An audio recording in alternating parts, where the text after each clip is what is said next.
a era da síntese. Essa é a nossa era. Uma época de transformações profundas, mas transformações como nunca houveram antes. Transformações no sentido profundo da coisa. Transformação no nível íntimo, na substância, na essência, ou seja, na própria natureza dos seres, na natureza humana. Uma transformação completa do ser.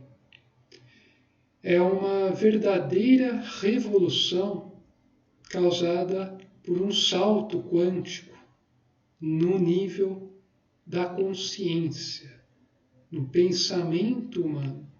E quando eu falo pensamento, eu quero dizer no seu nível mais profundo, não um mero intelecto, mas a consciência em si, uma expansão de capacidade de percepção das coisas, de discernimento, de capacidade de conectar fenômenos, de vivenciá-los, de ter a ousadia inteligente de vivenciar esses conceitos que vão sendo elaborados por uma consciência já em vias de despertar.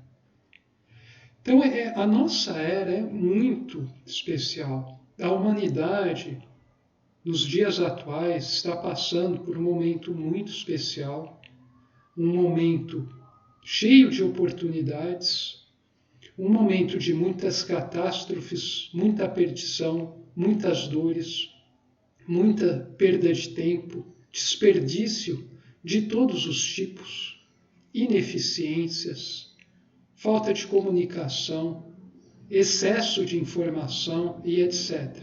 Mas, em meio a tudo isso, existem seres, poucos seres, raros, verdadeiramente raros, que estão por aí numa condição mais ou menos confortável, que tem as suas coisas materiais, tem as suas quantidades, pelo menos no grau necessário, e que estão percebendo que existe algo muito mais profundo a ser tirado de todos os acontecimentos de nossos tempos, as catástrofes climáticas, as crises financeiras, a falência dos modelos políticos, a falência do paradigma econômico, a falência do sistema educacional, a falência da forma mental humana. Isso é o que a gente está assistindo nos dias atuais. A gente está diante de um sistema falimentar, em decomposição e em ritmo cada vez mais acelerado.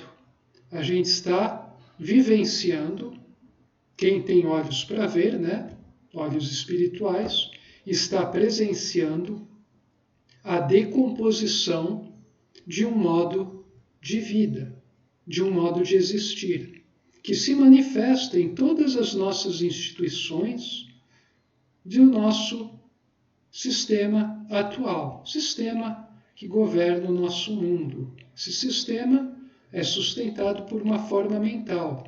Ele pode assumir facetas diferentes, dando ideia de termos sistemas diferentes, mas todos eles se apoiam no interesse, no egoísmo, na falta de visão, na visão de curto prazo, no materialismo, na ausência de vivência, na ausência de criação de valores. E está preso ao intelecto, ao nível racional. É um sistema que divide, isola, é um sistema que é incompleto e não admite nada que seja mais completo do que ele. E os seres que sustentam esse sistema, seja de modo consciente ou inconsciente, se permanecerem apegados a esse sistema, irão sofrer muito, mas muito mesmo. Irão sucumbir com esse modo de existir, com essa forma mental. Então, os acontecimentos atuais, para quem tem olhos para ver, obviamente, eles apontam claramente a direção que a gente deve seguir. Essa é uma direção evolutiva, de interiorização, de vivência integral. E isso se transmite, se expressa num ser de duas maneiras, através da seriedade e da sinceridade. Esses dois S's que eu gosto sempre de ressaltar no modo de conduta de um ser verdadeiramente orientado. É um ser que é sincero, ou seja, ele é honesto para consigo mesmo e para com os outros, ele não foge dos grandes temas, ele vai até a exaustão na tentativa de compreender o outro, contanto que o outro tenha um interesse em realmente chegar a uma verdade mais profunda, diga-se de passagem, senão não adianta, E seriedade, uma pessoa séria, ou seja, que leva a coisa do modo que deve ser levada, com dedicação, com empenho, com essa descoberta contínua ao longo dos anos. Não é uma brincadeira, é algo real, é algo que é seríssimo do ponto de vista total, integral. Então, essa seriedade para com as coisas que vão além do nosso mundo sensório e que influenciam ele, porque o mundo sensório também faz parte dessa integridade, é essencial para a gente ter uma conduta orientada para o alto.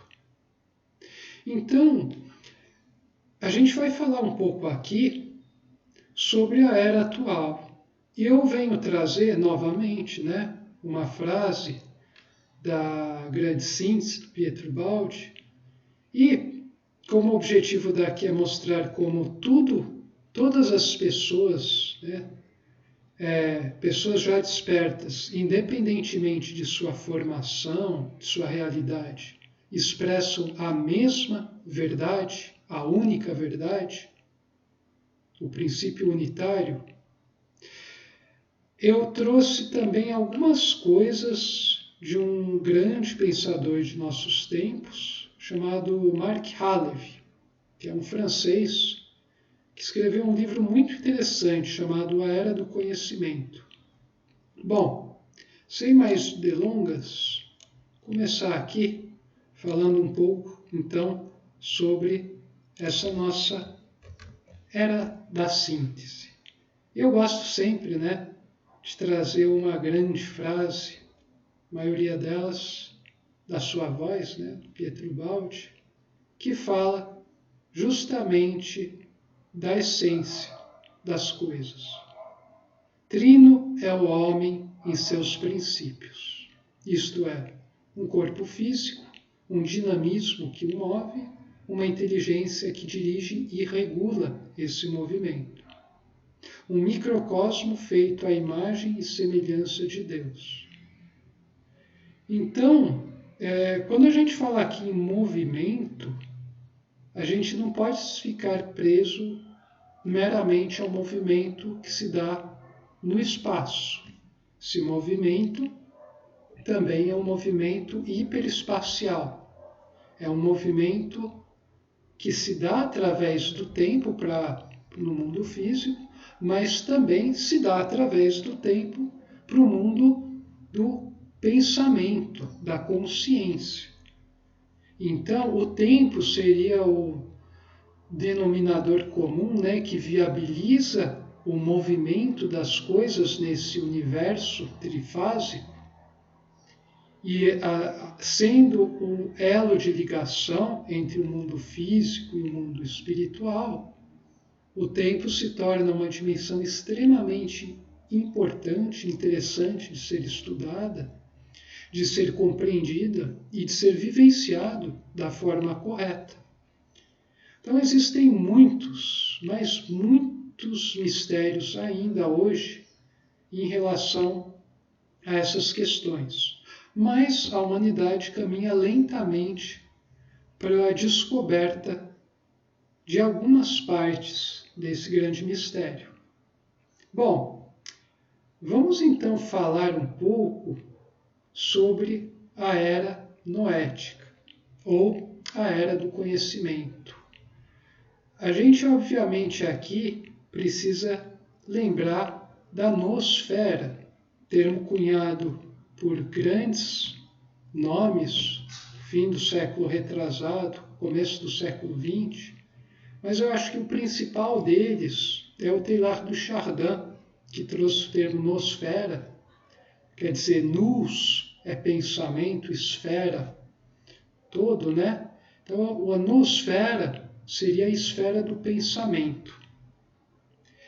E o Mark Halevi, ele escreveu esse livro extremamente interessante, que no fundo é um livro de espírito monista, se a gente for ver, mesmo que ele não tenha plena consciência do que seja o pensamento, né? A cosmovisão de Pietro Baldi, mas tudo o que ele escreve, a forma como ele se expressa, vai toda de encontro com as grandes revelações do apóstolo de Gubbio. Então a gente vai falar um pouco sobre isso. E é impressionante como, vendo pessoas que já estão alinhadas com esses princípios supremos, como as coisas se encaixam perfeitamente. Então, não existe nenhuma contradição entre o que eu encontrei na grande síntese e em toda a obra de Ubaldi, né? E visões do Humberto Roden, do Mark Halevi, do Erwin Laszlo, e mesmo de outras pessoas que ainda estão perdidas, mas querem chegar lá, como, por exemplo, Marcelo Gleiser, né? Grande físico brasileiro, e entre outras pessoas. Existem coisas muito interessantes sendo investigadas atualmente por artistas, cientistas, escritores, pensadores, por aí vai. Bom, vamos falar um pouco sobre essa revolução noética, essa revolução do conhecimento, onde o conhecimento vai passar a ter a predominância sobre todos os processos planetários de nossa civilização. Então ele fala aqui que a revolução noética marca o fim da visão moderna e antropocêntrica do mundo e impõe uma mudança radical de olhar. Olha só, o fim da visão moderna significa o fim daquela visão que foi consolidada lá pelo século XVI, XV, XVI, XVII, que foi a Revolução Científica, que é uma visão mecanicista de mundo, uma visão pautada no método objetivo, no materialismo e num determinismo completo. Ou seja, qualquer coisa que a gente perceba, a gente pode enquadrar como um desenvolvimento de um determinismo elementar, que a gente percebia no mundo subatômico. Bom, pouco tempo, né? Lá no século XX, a gente já percebeu que toda essa visão desmoronou. Mas, no entanto, apesar dessas descobertas, a mentalidade das pessoas continuou a mesma, inclusive de muitos pesquisadores. Então, essa revolução noética representa o fim de uma visão tecnicista, uma visão materialista, para adentrarmos numa visão sistêmica, uma visão de complexidade, onde a complexidade, a visão sistêmica, o pensamento sistêmico, a integração entre a parte emocional e a parte racional é imprescindível para que a gente construa um conhecimento capaz de lidar com os desafios daqui para frente. E não apenas o conhecimento em si, mas também a vivência que a gente pode obter desse conhecimento e o uso da nossa vida, né, da nossa vivência íntima para gerar um novo conhecimento. Então, sem isso, a gente não consegue mais. E quando eu falo prática, não é uma prática meramente sensória, empírica, mas uma prática interior, uma vivência íntima de situações concretas, que dão experiência para o espírito. Eles enriquecem o espírito com experiências, e essas experiências elas não se perdem jamais. Então, por isso, impõe uma mudança radical de olhar. A gente precisa mudar completamente a forma com qual a gente percebe o mundo, com qual a gente vê as coisas, inclusive a finalidade de nossas vidas, para que a gente consiga compreender essa nova era, qual a gente está lentamente entrando. Lentamente ou de forma muito acelerada, dependendo da visão que você tenha. Bom, em que o espírito, a inteligência e o conhecimento suplantam o econômico e o político. Quer dizer, ele está falando que o espírito, conhecimento, inteligência, quando eu falo inteligência no sentido mais amplo possível, né? Não só desse intelecto racional limitado e limitante, então, coisas imateriais, completamente imateriais por si mesmas, estão suplantando o econômico e o político. Quer dizer, não que o sistema econômico e a política vão deixar de existir numa nova civilização, a nova civilização do terceiro milênio, mas a forma de conduzir a lógica econômica na política vai ser pautada por valores e vivências reais do ser. Vai ser pautada pelo espírito, pela intuição. A intuição vai guiar a razão, que a partir daí vai conseguir sistematizar de forma verdadeiramente inteligente um sistema econômico que seja justo para tudo e para todos, não ofenda o planeta, não ofenda o semelhante, não ofenda o próprio ser e permita, viabilize a verdadeira evolução da nossa espécie e de todo o planeta. Então, é bem simples, se a gente for ver na essência. O resto é consequência. Continuemos. O homem não é mais o centro do mundo. Ele está a serviço de sua evolução e tem como missão fazer essa revolução. Então, o ser humano, a gente sempre acostumou, né, a gente se acostumou a nos vermos como algo extremamente importante, que de fato somos. O que nos torna humanos é o fato de nós termos o nosso espírito em estado latente.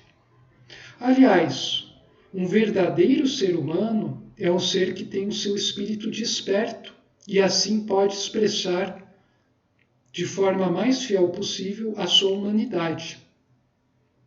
No ser humano, o espírito tem a possibilidade de expressar da maneira mais apta a sua verdadeira essência, considerando toda a integridade que existe numa individuação nesse universo. Isso é o mais bonito do ser humano. Um ser humano espiritualizado, ele é íntegro, ele é corpo físico, ele é dinamismo vital, ele é pensamento, ele é consciência, ele é superconsciência, ele é amor, em sua mais alta instância. Ele é tudo isso integrado e hierarquizado.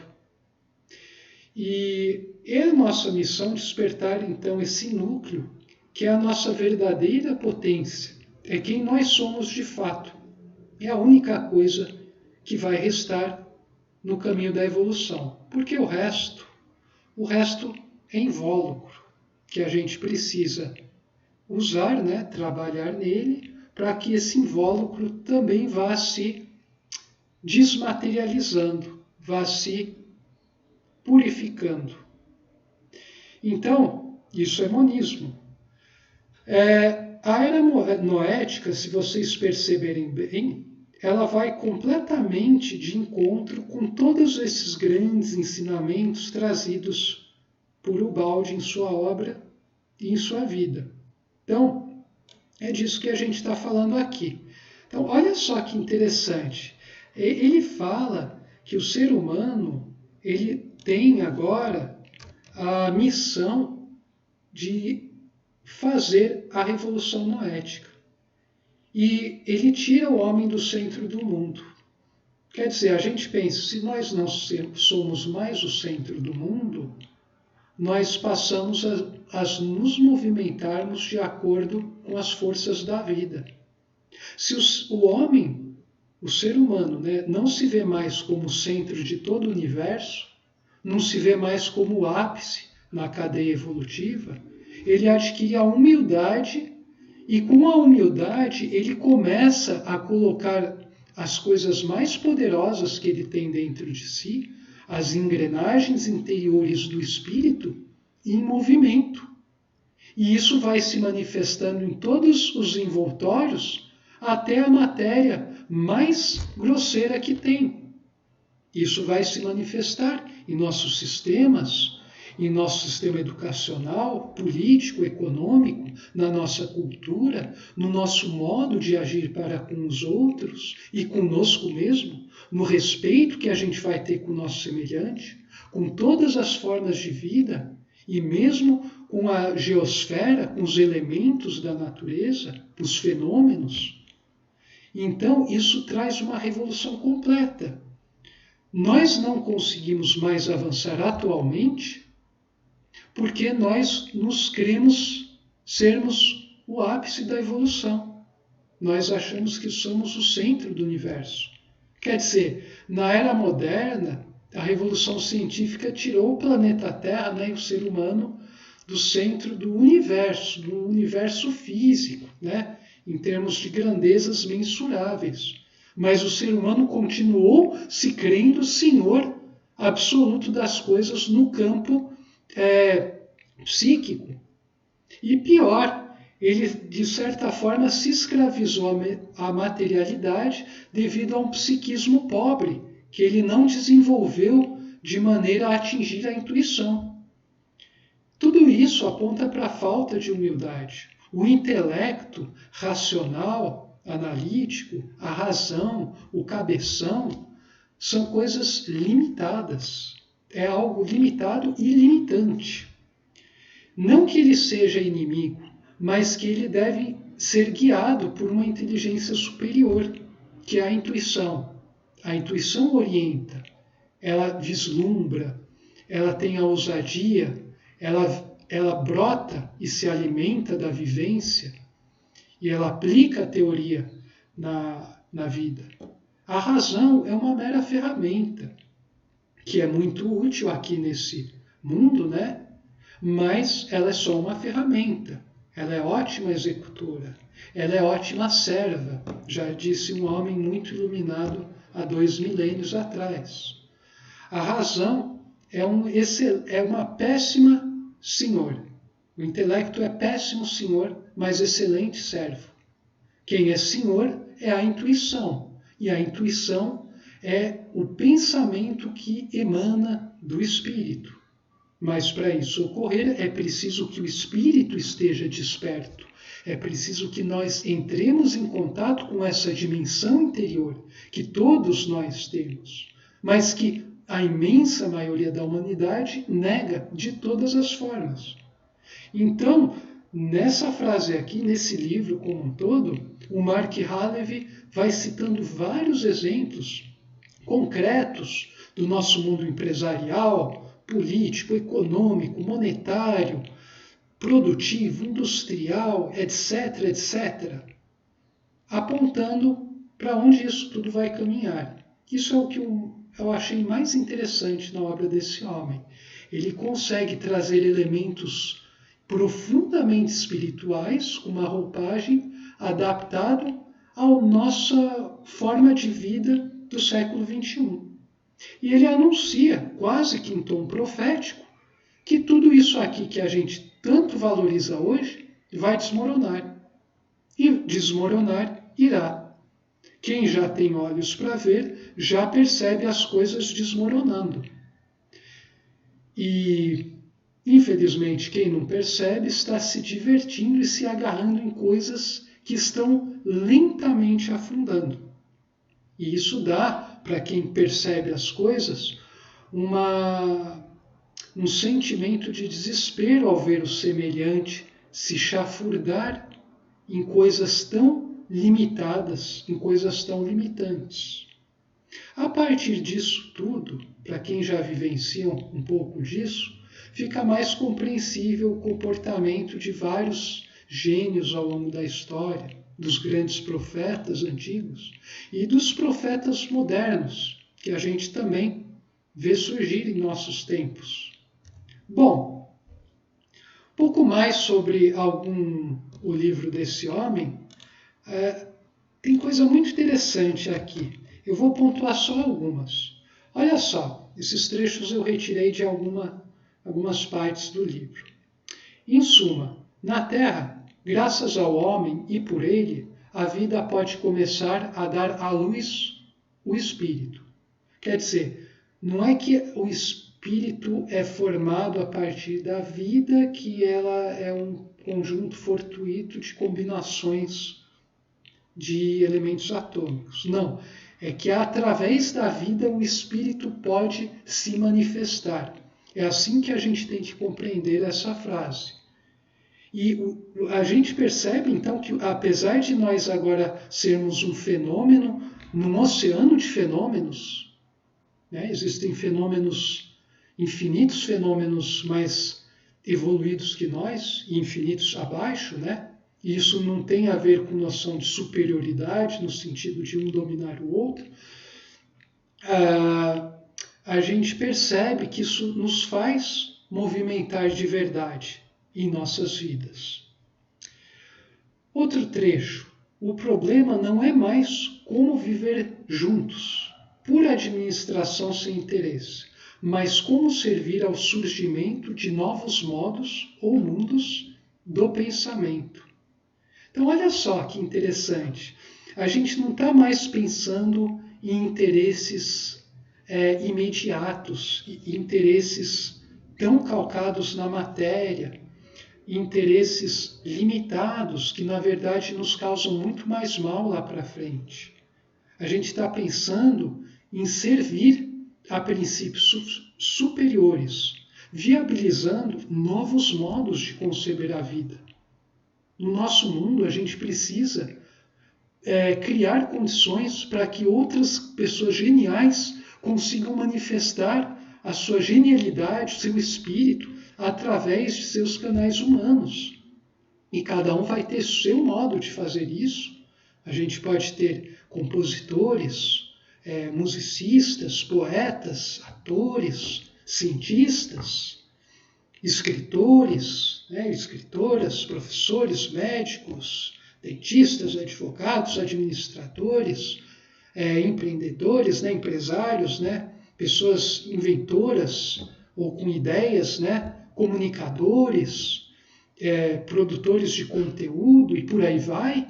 A gente pode ter nas mais diversas vertentes pessoas criando coisas fantásticas para unificar a humanidade e o ser. Mas tudo isso tem que ser orientado por algo imaterial, por algo que a humanidade ainda tem grande medo de abordar, que é o espírito, a nossa essência. Então a gente precisa de uma nova forma mental. Nós precisamos parir uma nova forma mental, coletivamente, de tal modo que essa forma mental, que vai vir de uma visão profunda e de uma vivência intensa, possa gerar um novo sistema que vá viabilizar uma nova civilização. E nessa civilização o espírito vai predominar sobre a matéria. Aliás, o que a gente tem de melhor, a consciência vai predominar sobre o que a gente tem num nível mais elementar, que é o nosso corpo físico e nossos instintos. Eles serão domados pela primeira vez na história desse planeta. E com isso, a evolução, que vai continuar, vai se dar de um modo muito mais suave, muito mais interessante, muito mais prazeroso até. Então, vale a pena lutar por isso. Inclusive, é a única coisa pela qual vale a pena lutar. E há muitas maneiras diferentes para lutar por esse objetivo supremo. Então, isso é o que eu tiro só dessa frase. Vamos ver mais uma. Uma ideia compartilhada por duas pessoas dá duas ideias. Demolição da matemática. Essa frase eu gosto muito, porque ela é tão interessante que ela aponta para o pensamento sistêmico. Quer dizer, a gente está falando aqui de quando a gente compartilha alguma coisa material, né? Dinheiro, por exemplo, que está vinculado ao mundo físico, né, e biológico, diga-se de passagem, a gente está, na verdade, reduzindo, né? A gente está dividindo a coisa. A gente fica com menos daquilo. Isso vale para qualquer coisa, bens ou serviços. Os serviços também, né? Se a gente divide serviço, tal, de certa forma a gente está fracionando o tempo, está limitando ele. Agora, se a gente pega alguma coisa como conhecimento, e espalha esse conhecimento, por exemplo, um conhecimento de vida, né? Se a gente espalha esse conhecimento, a gente não está diminuindo esse conhecimento nosso. A gente não só está mantendo ele, como se houver um retorno disso, né, através de um diálogo, um embate, né, uma vivência mais ou menos intensa, esse conhecimento vai estar até se reforçando em nós. E geralmente isso se vem com o confronto, né? Às vezes vem através da dor, às vezes não, quase sempre. Então esse conhecimento, quando ele se divide, ele se multiplica, ele aumenta. Quer dizer, eu divido em dois, né, passo para alguém, eu não fico com metade, eu fico não só com ele íntegro, ele pode crescer um pouco mais, crescer 5, 10%. Então não é um que vira meio e meio, mas um que vira 1 para o outro e pode virar 1,1 para mim e talvez 1,1 para o outro, por aí vai.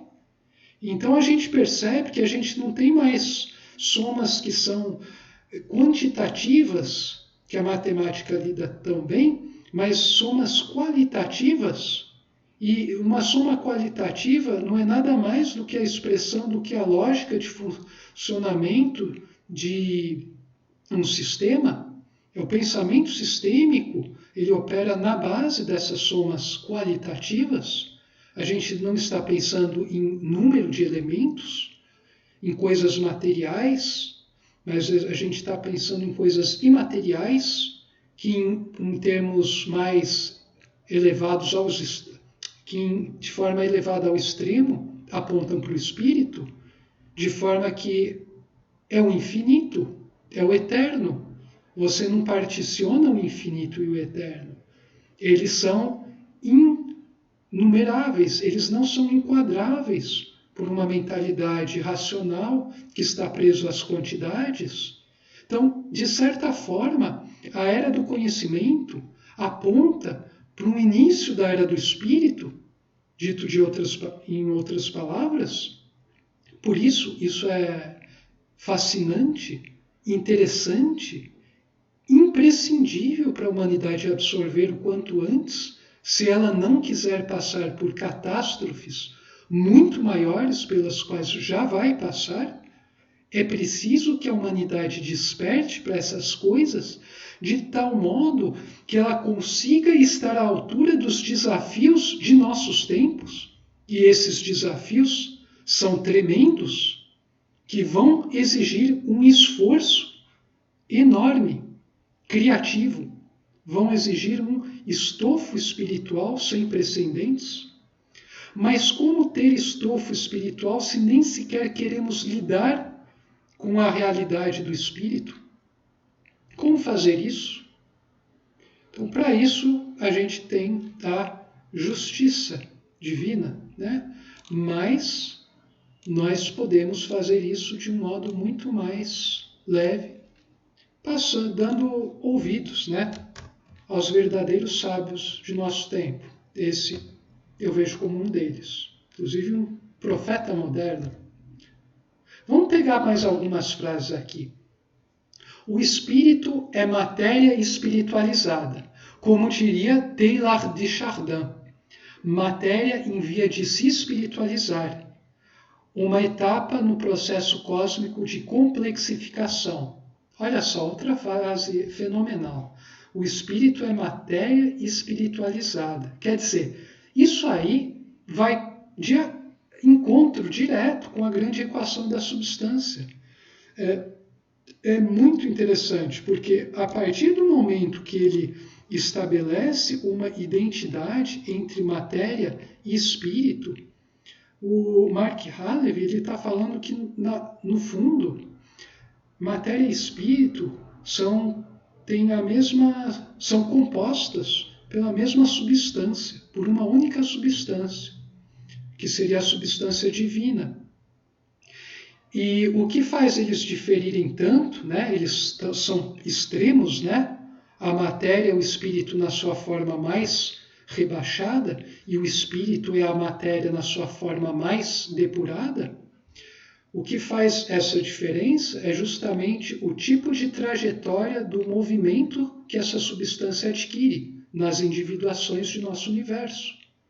E a gente tem uma gradação enorme entre um e outro.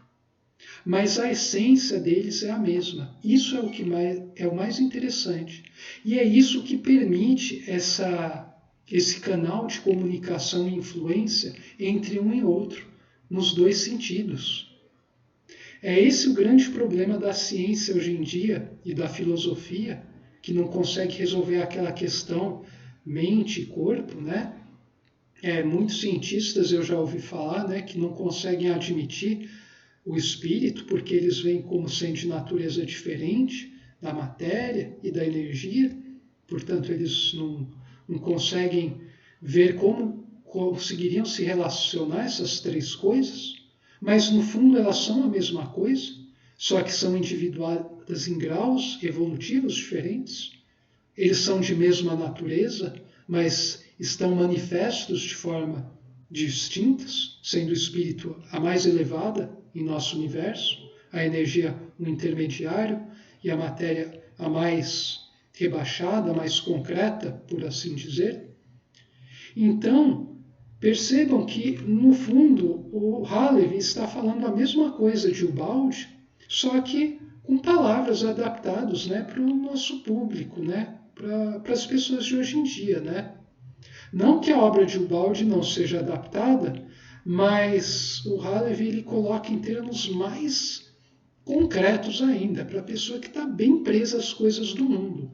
De forma que isso eu vejo como um esforço de um grande espírito, né, que de certa forma está tentando mostrar para as pessoas que, olha, você não está entendendo nem desse jeito, então você está mal, porque a coisa está expressa da maneira mais casada possível com a sua realidade, assim, sua realidade até para os ogros, né, quase.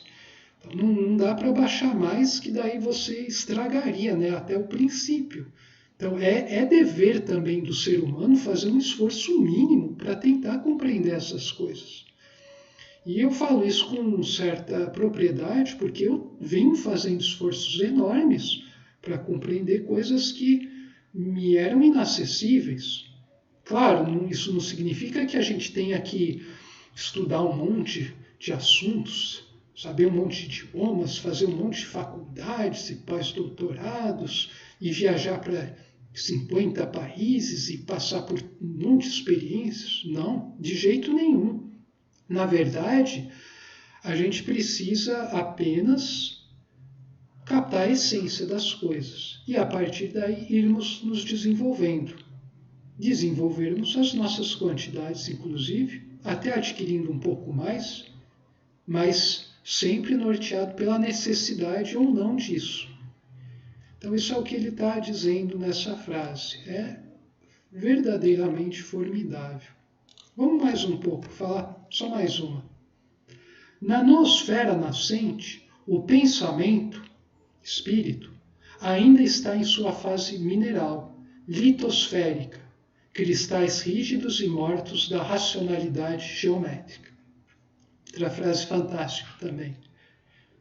Olha só, ele está falando, a noosfera, né, que é essa esfera do pensamento que vai passar a predominar nos próximos séculos, milênios, sabe-se lá quanto tempo, esse pensamento, né, que, na verdade, se a gente for pensar a palavra pensamento no seu significado mais profundo, a gente está pensando no espírito mesmo. Então, na noosfera que está surgindo, esse pensamento ainda está na sua fase inicial. Ou seja, a gente só está preparando o terreno para construir uma civilização no qual o espírito vai conseguir verdadeiramente atuar nesse mundo material. Então imagina o quanto falta ainda, o quanta coisa fantástica há de surgir nesse novo mundo, nessa nova civilização. A gente ainda está na fase inicial, na fase litosférica, né? Como se a gente estivesse no início, da mesma maneira que o planeta há 4 bilhões e 400 milhões de anos estava sendo formado geologicamente, o nosso espírito atualmente está sendo formado também ainda. Estamos longe de chegar numa biosfera, né, do espírito, numa esfera de sociedade, de humanidade do espírito, fazendo uma metáfora aqui, né?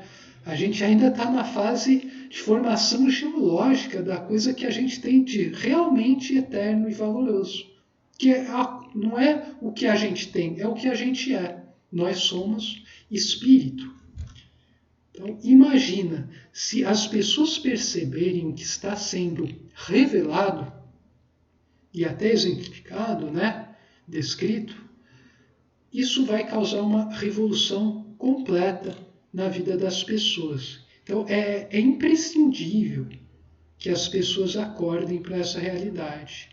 Eu estou fazendo aqui um esforço de relacionar as coisas de modo que nenhuma criatura, nenhum fenômeno, nenhum instante, nenhum ponto de nosso universo fique de fora disso tudo. Todos os níveis, todas as situações de vida, tudo pode se enquadrar nesses princípios universais, nessa substância única, nessa essência, nesse destino glorioso. E é preciso que a pessoa faça um esforço para despertar para essa realidade. Porque o esforço, o despertar, vem de cada um. O de fora pode vir setas que apontam como você pode fazer para despertar a si mesmo. Mas não existe aloconscientização, como diria Rodin. Só existe autoconscientização. Quer dizer, quem acorda é você mesmo. Quem acorda sou eu mesmo. Que cada um se desperta a si mesmo. Então, isso aponta para a necessidade do esforço da criatura para despertar para essas realidades. Percebam que as coisas já estão todas aí dadas. A gente não precisa fazer novos estudos, criar novas teorias, religiões. A gente só precisa começar a perceber o espírito que animou todas essas grandes realizações humanas. Então, dito isso, vamos continuar aqui com nossa breve apresentação. Aqui, ele coloca, né, eu coloquei isso num fluxograma, ele fala um pouco sobre esse desenvolvimento, né? Ele fala de uma fase energia, que precedeu a fase matéria, que depois veio também através, claro, desse dinamismo energético, ao fenômeno da vida, fase vida, e essa fase vida ela está manifestando um pensamento. E a gente está entrando numa fase pensamento, digamos assim, onde a gente vai, o centro de gravidade das preocupações do ser humano vai ser na noosfera, e não na biosfera, nem na geosfera. Quer dizer, a noosfera vai cuidar da biosfera e da geosfera de uma maneira verdadeiramente mais inteligente. E daí ele associa fenômenos que ocorreram na história cósmica, né, com essas fases. Então, quando a gente, antes do surgimento da matéria, tal qual a gente a conhece, a gente tinha energia pura, né? Para quem for estudar cosmologia, né, vai perceber isso. Então a gente fala em quanta de luz, em fótons, né? No início do nosso universo, a gente não tinha matéria tal qual a gente conhece. Então essa energia precedeu a matéria. E na fase matéria a gente começa a ter, devido a várias condições que eu não vou entrar aqui, aglomeração de partículas elementares. Então daí a gente começa a construir os edifícios moleculares que vão permitir a formação de todos os astros, estrelas, planetas, satélites, tal, que vão compor o nosso universo. E à medida que essa fase matéria vai envelhecendo, que o universo inanimado, né, de matéria inerte, ele vai envelhecendo, vai se dando as condições para que emerja a vida. Daí a gente entra num mundo biológico.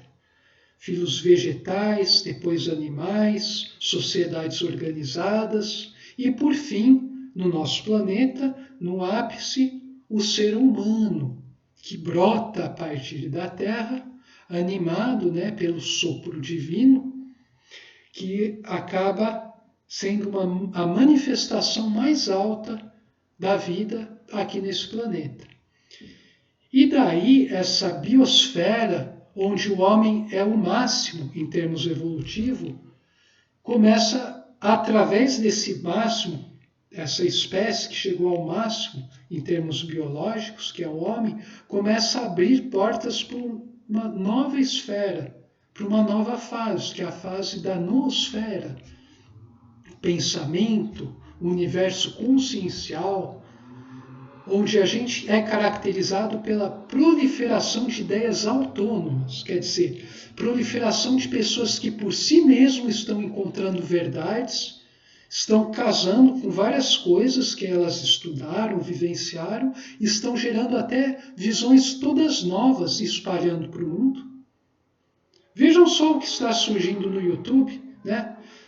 Se a gente for se sintonizar nas pessoas que estão produzindo conteúdos realmente valorosos, né?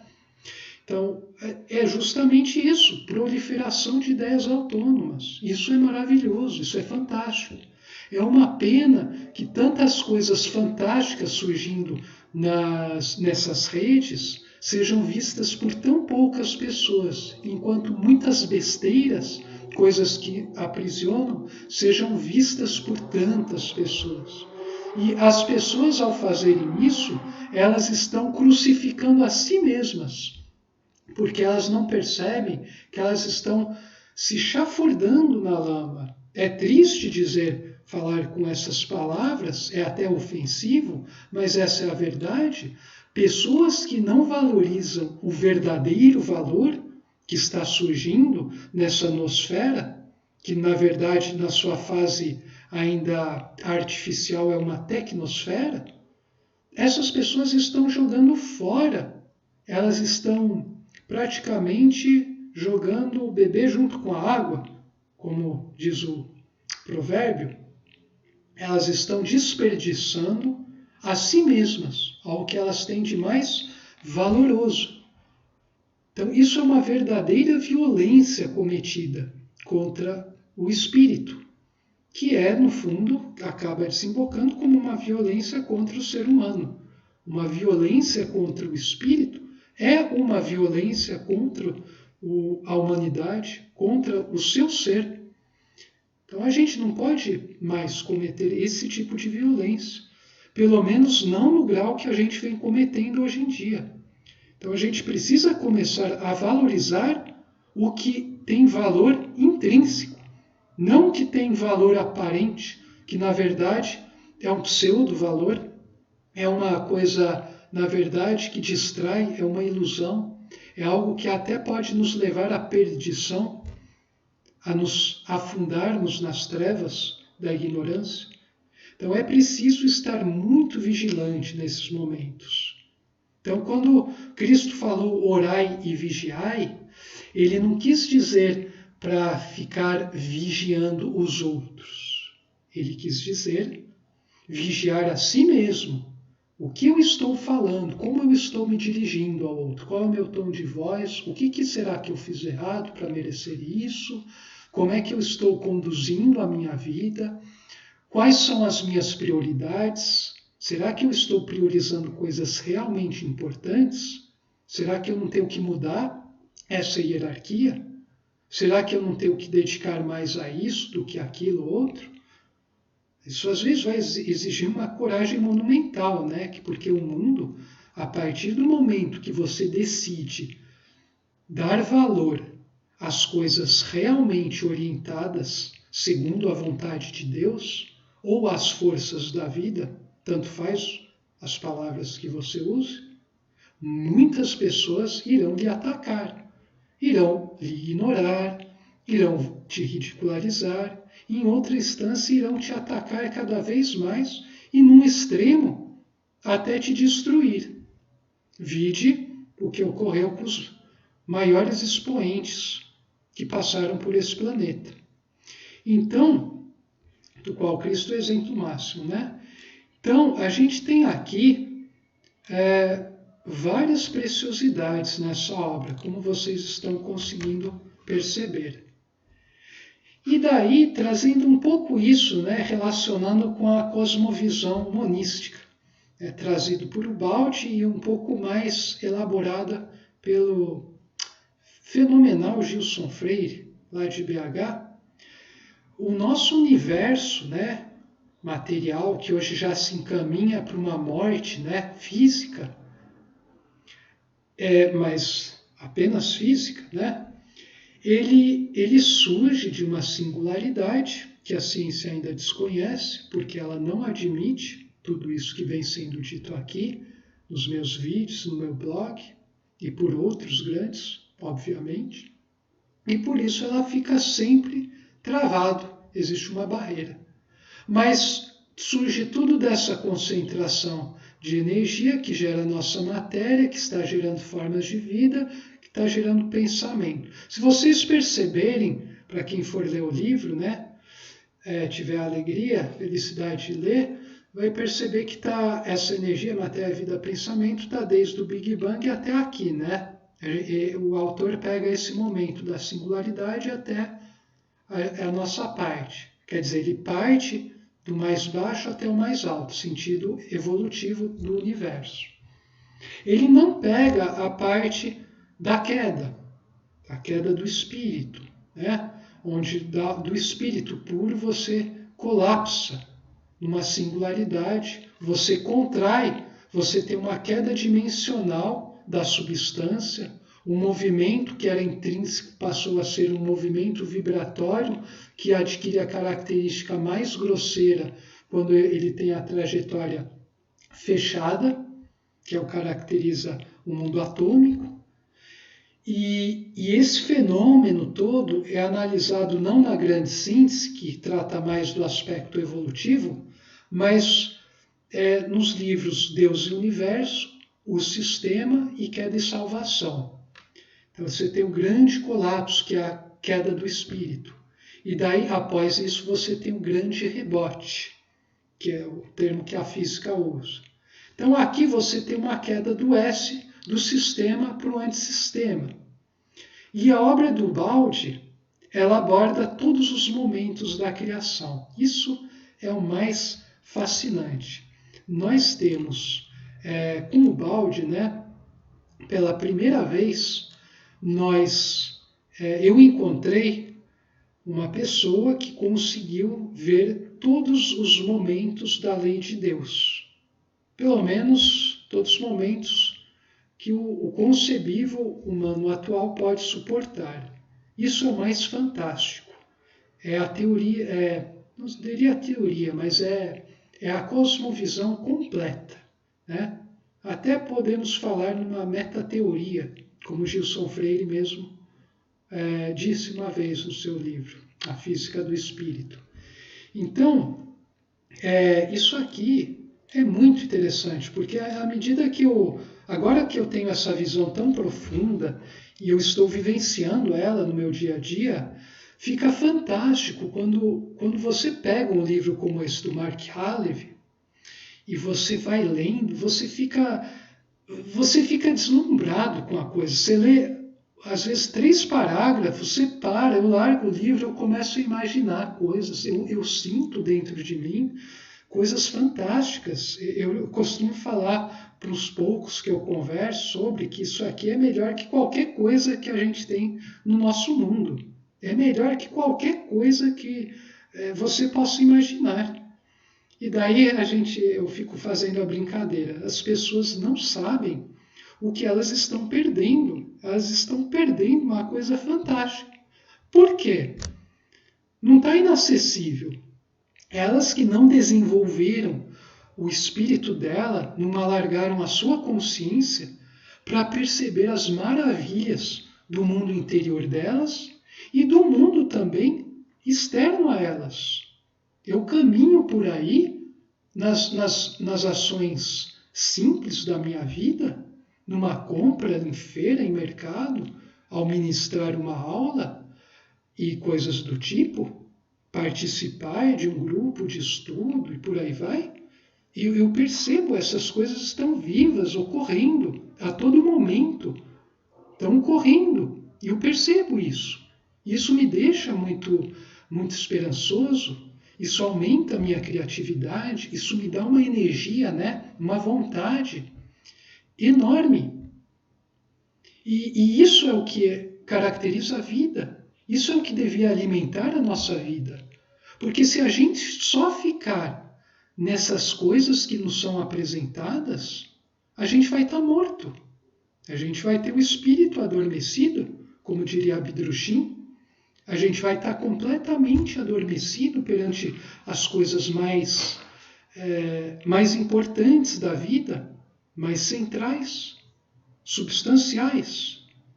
E daí a vida, você pode passar 80 anos nesse mundo assim, é melhor nem ter vindo, sabe? Nem ter encarnado. Mais vale 1 mês de vivência intensa, 1 ano ou 2 de vivência intensa espiritual no mundo, né, aqui encarnado, do que 80 anos de uma vivência mundana, desregrada, perdida, desorientada.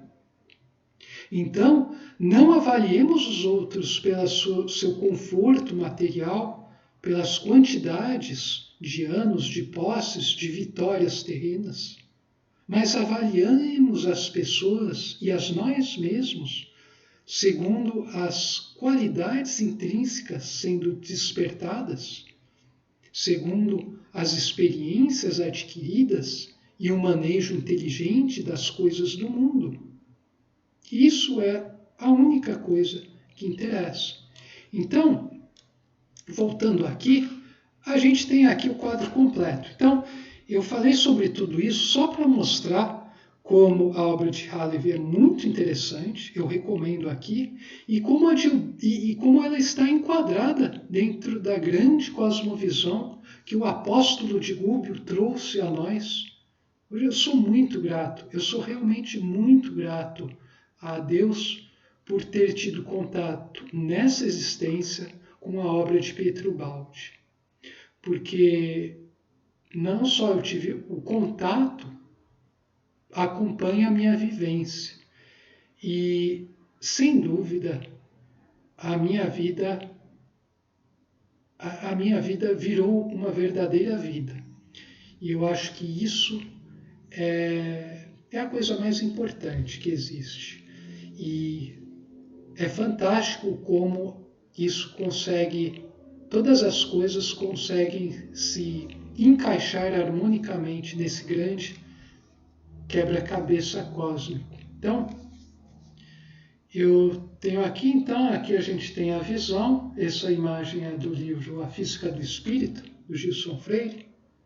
Aqui a gente tem também um esquema bem interessante que mostra o que a gente tem aqui é uma das figuras, né, que relaciona a grande equação da substância com o aspecto cosmológico do nosso cosmos. Então a gente conhece o nascimento do universo físico, né, quando surge a fase gama, e a gente sabe que quando a fase gama e beta forem reabsorvidas, a gente vai ter a morte do universo físico, e isso só vai restar o espírito puro. Então, do espírito puro até a concentração dinâmica, até a materialização, a gente tem uma contração dinâmica. E esse movimento evolutivo que está se dando é uma degradação dinâmica. Quer dizer, é uma degradação das formas energéticas, né, e da matéria também, mas um enriquecimento da consciência, né, uma depuração do pensamento, um despertar espiritual. Então, aquela segunda lei da termodinâmica, ela só conta metade da história. Existe a outra metade que é animadora, que é que o espírito está reconquistando a liberdade. Ele está se tornando vivo novamente, está despertando. Infelizmente, ainda a nossa ciência só vê o aspecto negativo, né, material desse fenômeno. Só vê a degradação das formas energéticas e a morte térmica do universo. Ele não vê a salvação definitiva do nosso universo no plano espiritual. Mas eu acredito que a ciência vai chegar lá.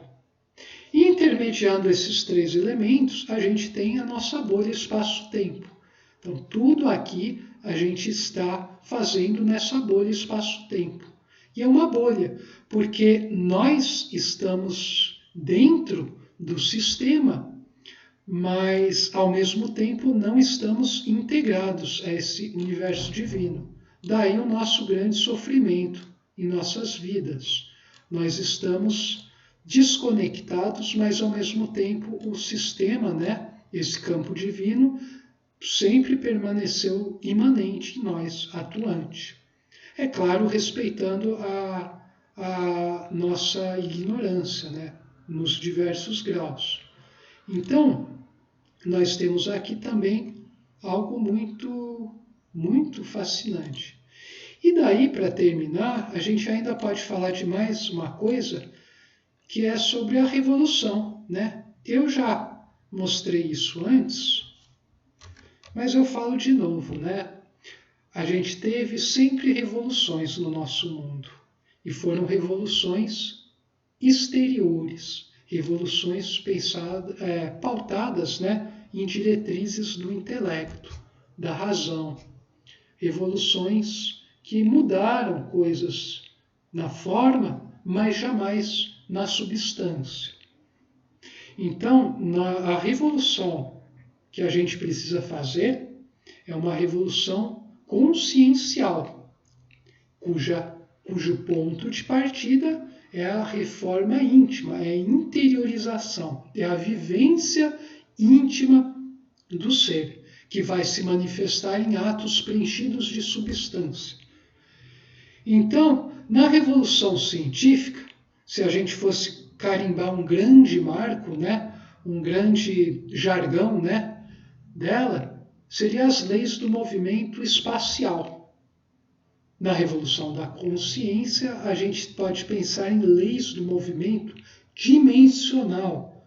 Quer dizer, não é um movimento mais na horizontal, mas um movimento na vertical, um movimento que não é visto como movimento por um acadêmico que está preso nas coisas do cabeção e não consegue perceber a necessidade de superação contínua da mentalidade. Essa é a verdadeira revolução. E com isso a gente mata o dualismo mente-corpo. A gente mantém o aspecto dual do nosso universo, só que enquadrado num monismo, que o enquadra, de forma harmônica, num monismo espírito, energia e matéria, onde nós temos um dualismo imerso nesse monismo que guia. Tem um vídeo também que fala sobre isso. Eu esqueci o nome do sujeito, acho que é o Peter Todd. Ele fala num tal de Dual Aspect Monism, que a gente pode traduzir como um monismo dualista. O que pode parecer uma contradição, mas não o é. O que ele está falando aqui é que o monismo, ele circunscreve esse dualismo fenomênico universal. Então ele não está negando que haja esse dualismo, que é pautado por um ritmo, mas ele está falando que essa dualidade ela possui um significado mais profundo, que aponta para uma meta suprema. Então, nesse sentido, a gente pode casar esses dois conceitos, claro, tendo o monismo como sendo o carro-chefe de tudo isso.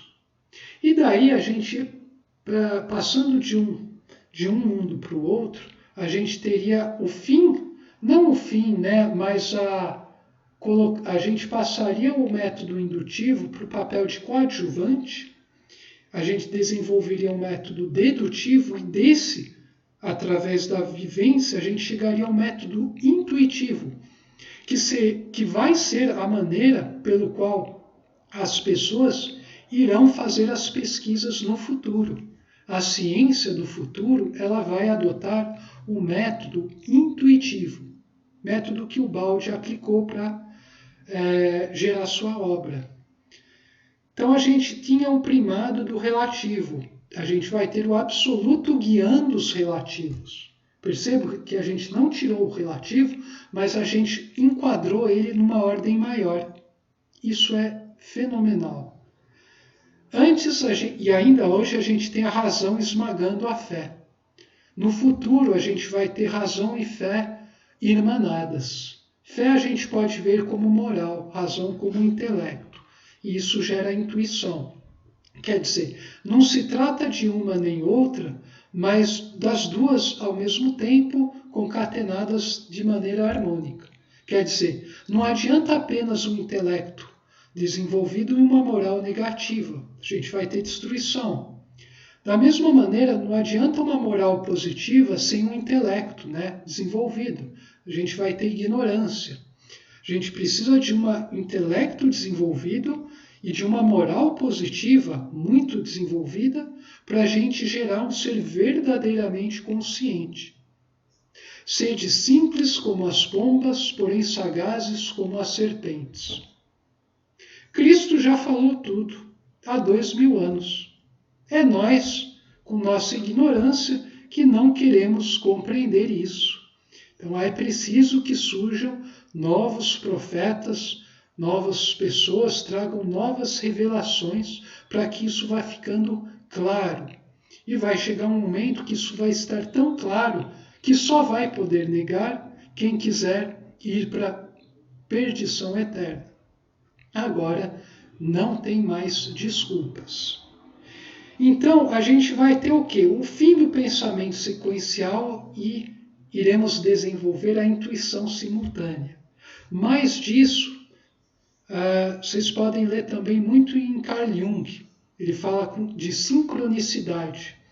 Inclusive, Carl Jung e o Wolfgang Pauli, que foi um físico quântico, eles desenvolveram uma correspondência, uma troca de ideias muito fecunda ao longo da vida deles.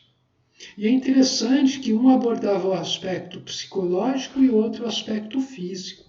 E eles desenvolveram muito suas ideias próprias a partir dessa interação. Então fica a dica aí também, conhecer um pouco mais das cartas trocadas entre esses dois gênios, né? Então, o velho mundo, esse mundo que putrefa, ele é baseado na divisão e na classificação.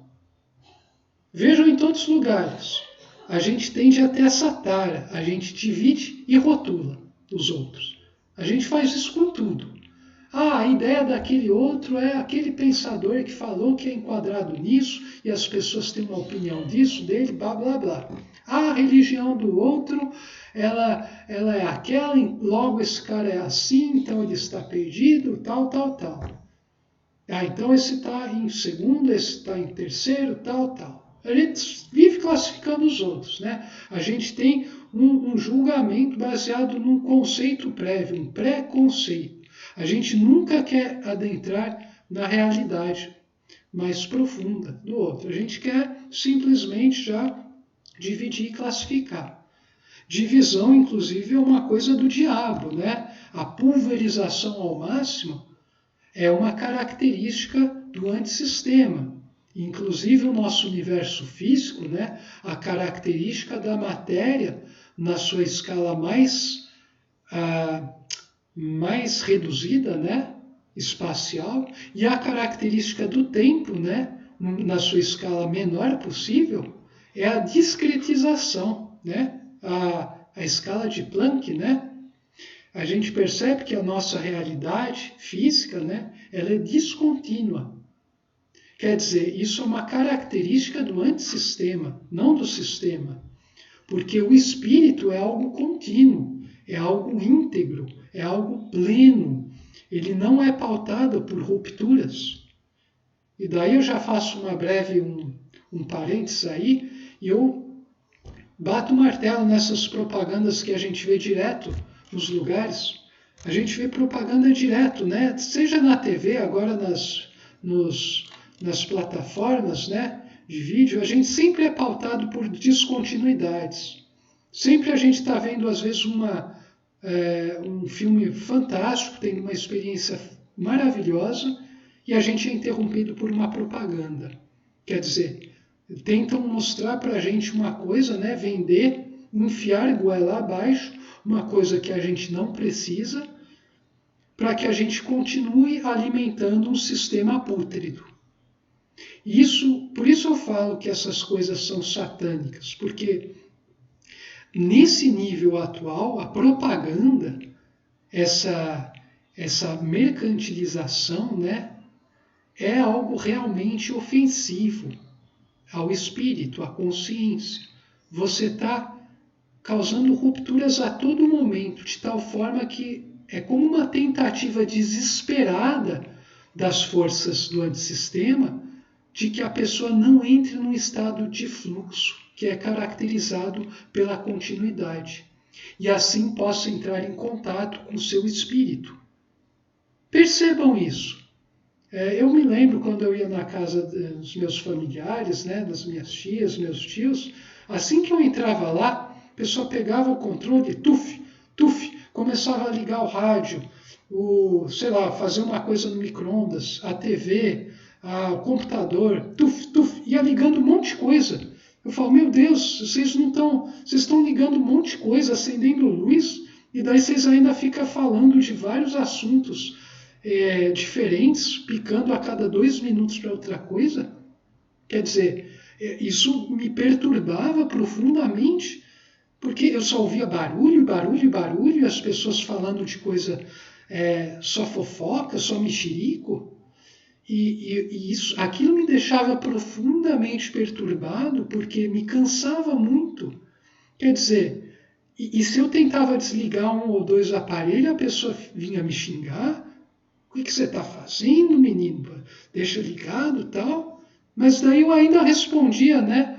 Mas vocês não estão ouvindo isso? Estão prestando atenção? Daí a pessoa surtava, né? Daí eu demorei anos, né, para perceber que, no fundo, são pessoas que estão perdidas.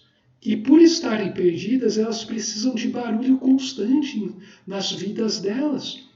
Elas precisam de mexericos, de fofocas, de barulho, de altos gozos materiais, para conseguirem se manter destruídos e relativamente saudáveis, né? Relativamente sãos, né? Porque elas não conseguem lidar com o silêncio, elas não conseguem lidar com as questões profundas, elas são incapazes de desenvolver a fundo um assunto, seja ele de qual ponto você parta. Elas não querem isso, elas querem ficar pulando em várias ilhas na superfície, mas jamais ir aprofundando, entendendo melhor e relacionando. Elas querem só ficar pipocando, que nem chimpanzés, de galho em galho, e se gritando e tudo mais. E isso foi algo que me incomodou durante vários anos da minha vida, quando eu era jovem. Eu não percebia por que as pessoas fazem isso. Qual é o motivo desse comportamento? Isso não faz sentido para mim. Isso não faz sentido de acordo com os grandes ensinamentos que vocês dizem seguir, mas na prática não seguem nada. Não tem sentido. E a partir daí que começou essa busca minha para tentar compreender isso, porque eu não estava encontrando respostas nas pessoas, nas coisas do mundo. Então eu tive que cavar muito profundo dentro de mim mesmo para conseguir descobrir isso. E eu acabei encontrando o Baldi, Roden, Abdrushim, Mark Halev e alguns poucos iluminados que eu vejo os vídeos de vez em quando. E eu consegui aproximar pessoas valorosas no meu círculo de amizades, raríssimos seres, pouquíssimos seres, mas que têm um valor eterno. E a partir daí as coisas foram ficando mais claras. E essa jornada já mais esclarecida já tem mais de uma década. E ultimamente, após a pandemia, ela ficou muito mais ainda esclarecida. Então eu estou numa exponencial de conscientização e eu gostaria que os outros entrassem, porque esse é o subir da escada de Jacó. E a gente precisa subir essa escada porque os pisos mais baixos estão desmoronando. Se nós não subirmos a escada, nós iremos desmoronar junto com os pisos inferiores. Não acredito que ninguém queira isso. Por isso, a gente precisa se esforçar. A gente precisa se esforçar. Então, vamos voltar aqui, senão eu não vou terminar nunca. A gente tem também, então, a gente não vai ter mais divisão e classificação. Nós vamos ter uma integração e fusão. Quer dizer, a nossa vida, a nossa ciência, os nossos sistemas políticos, econômicos, educacionais, não vão ser mais pautados por uma divisão das coisas, uma classificação. Podemos até ter isso, mas isso vai ter um papel muito restrito e secundário. O principal vai ser integrar as coisas, fundir almas, fundir conceitos, superar a própria mentalidade e por aí vai. E consequência disso tudo é que o ser humano, para conseguir se movimentar, trabalhar, ele não vai precisar mais ter uma pressão externa, uma coerção, ameaças, mas ele vai ser estimulado por uma inspiração. Ele vai, via contemplação, ele mesmo encontrar a vontade que vai lhe levar a fazer a melhor coisa para si e para o seu semelhante. Então, quando isso ocorrer, nós não iremos mais sofrer para trabalhar. O trabalho não vai ser mais aquele tripalium, né, que é aquele instrumento que era colocado nos escravos, né, que fazia eles sofrerem muito, né, para eles ficarem fazendo as coisas, né, para os senhores das fazendas, né. o trabalho não vai ter mais essa característica. O trabalho vai ser algo digno, dignificante, vai ser algo prazeroso. Os fins de semana, as férias, a aposentadoria vai fazer cada vez menos sentido, porque sempre a pessoa vai estar animada por ir num lugar, ir num ambiente onde as pessoas se integram, se respeitam, onde as pessoas aceitam até a medula, tudo aquilo que aquele cara estranho tem a dizer. Elas dão espaço, liberdade para essa pessoa falar das suas coisas, dão espaço para ele manifestar seus pensamentos, organizar coisas, novos métodos, eventos, formas de atuar. Elas se mobilizam pelo outro, elas acreditam no outro, um ajuda o outro, um apoia o outro, um coloca a mão no fogo pelo outro. No nosso mundo, a gente não vê isso. As pessoas só fazem a coisa baseado em interesse, em conveniência, ou para aparentar ser bom. Ajuda um pouco o outro para depois falar, olha como eu ajudei você. Então, agora eu quero dar essa coisa facilita para mim lá para frente, você que está nesse setor. As pessoas só fazem as coisas pautadas por interesse. Num mundo renovado, as pessoas vão fazer as coisas porque acreditam no outro, que ele está expressando um aspecto mais profundo que também diz respeito à vida delas. Isso é respeito. Isso é respeito de verdade. Coisa que, infelizmente, a gente não encontra nesse mundo. E isso é muito triste, muito desanimador para quem está nessa jornada espiritual. E é muito desafiador encontrar forças, para conseguir superar esses obstáculos. Mas essas forças só são encontradas porque sabe-se que à medida que se trabalha nessa direção interior, você vai criando as pontes exteriores para que consigam aparecer em sua vida pessoas e momentos que valham a pena ser vivenciados de forma coletiva. Esse é o objetivo da vida nesse planeta. E com isso eu termino essa apresentação aqui. A apresentação da Era da Síntese. Abraços e saudações fraternas a todos vocês. A gente se vê no próximo vídeo. Até mais, gente.